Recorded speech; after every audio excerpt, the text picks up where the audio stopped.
Um homem com uma aparência cansada, abatida.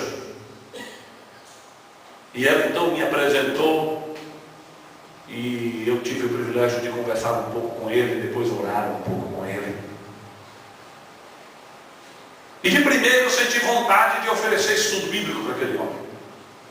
O grande sonho da esposa dele era que o seu marido viesse a fazer parte da igreja, como membro da igreja. Não demorou muito tempo. Eles saíram daquela pequena vila, porque o homem havia sido desempregado, e transferiram-se para a cidade de Teixeira de Freitas.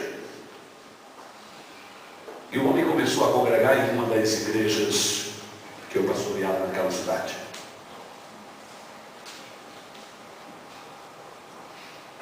Até que eu recebi um convite para fazer o batismo daquele homem. Foi uma festa. Porque eu fui à igreja e fiz o batismo daquele homem, e lá estava a esposa dele e as filhas, e ele tinha 4 filhas. E foi uma felicidade tremenda na igreja, porque todo mundo na igreja conhecia a luta daquela mulher para conseguir conduzir os seus filhos nos pés do Senhor, para conseguir conduzir aquelas poucas famílias que tinha ali na sua vila nos pés do Senhor, sem ter o apoio do seu marido. E agora ela tinha o privilégio de ter o apoio do seu marido. Amém. Isso aconteceu no final do ano, e na virada do ano ele já foi escolhido para ser diácono na igreja. E um homem que prestava um bom serviço à igreja. Passado não muitos meses, aquela mulher foi à minha casa. Era mais ou menos 1h40 da madrugada.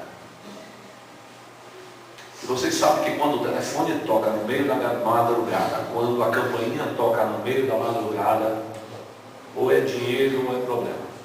Como o dinheiro não toca a campainha, quase sempre é problema.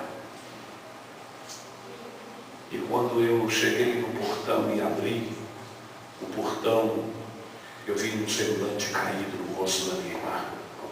E eu disse para ela: irmã, entra, o que foi que aconteceu? Ela disse: eu, pastor, me desculpe te incomodar a essa hora, mas eu não sabia mais o que fazer. Não, irmã, a senhora fez a coisa certa. O que é que está acontecendo? E ela, sem titubear, ela disse: o meu marido violentou a minha filhinha de 6 anos. E eu comecei a não entender. Seu marido agora já era membro da igreja, diácono da igreja, e violentar a sua filhinha de 6 anos. E eu disse: irmã, será que não tem nenhum engano? Não tem não, pastor. A minha filha de 15 anos que o pegou. Ela tinha chegado do plantão que ela estava trabalhando de faxina, substituindo uma pessoa em um hospital da cidade, quando a filha de 15 anos estava chorando com a filhinha caçula de 6 anos no braço. Eu confesso para vocês, irmãos, que eu não soube o que dizer para aquela mulher.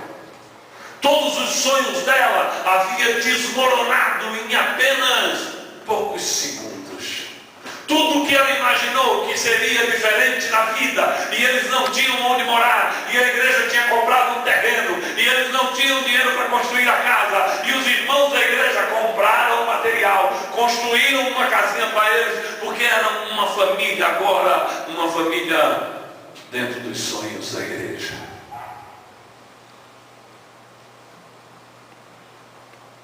Eu entrei com ela em casa, orei um pouco.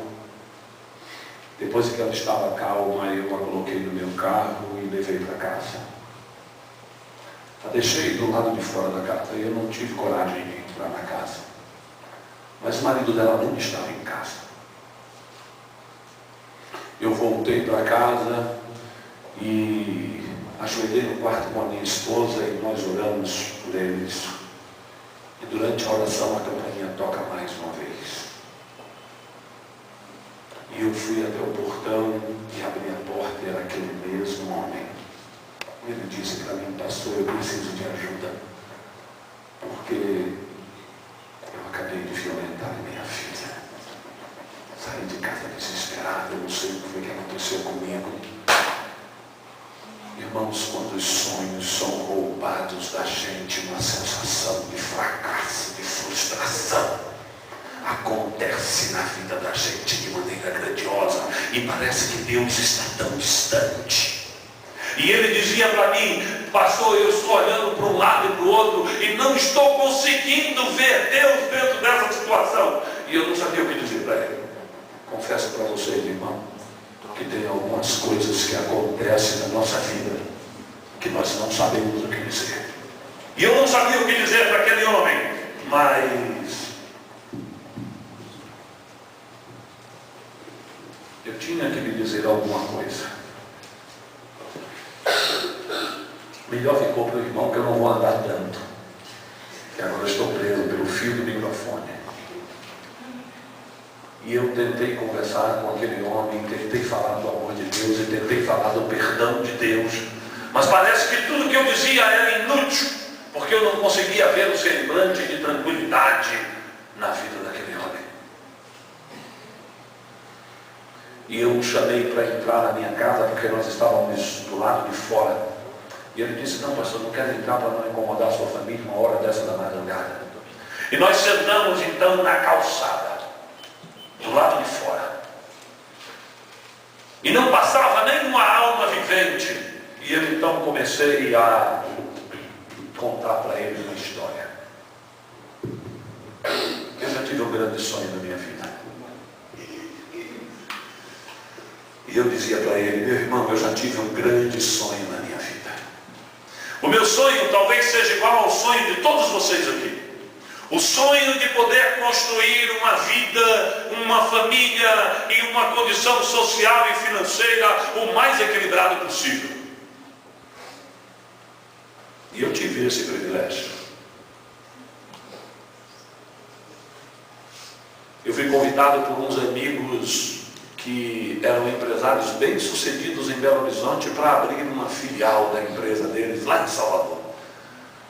Mas tinha que ser num prédio comercial de centro, coisa boa, coisa que tinha que ser bem apresentável. E eu fui para o Centro Empresarial de Guatemi e ali aluguei uma sala. E essa sala ficou pequena e nós alugamos uma outra sala. E eu tinha uma equipe de mais de 26 pessoas trabalhando. Eram 26 só no campo. Eu ainda tinha supervisores e ainda tinha secretária, e as coisas estavam indo de vento em popa. Mas eu me lembro, irmãos, que antes de eu entrar nessa empreitada, eu orei muito ao Senhor, mas eu orei muito ao Senhor, pedindo a Deus que, se não fosse o plano dele, que ele colocasse a sua mão e impedisse, porque o investimento era muito forte. E 6 meses depois nós estávamos muito bem. Muito bem. Eu até fui numa concessionária e mandei dar polimento num carro 0 km que eu estava comprando.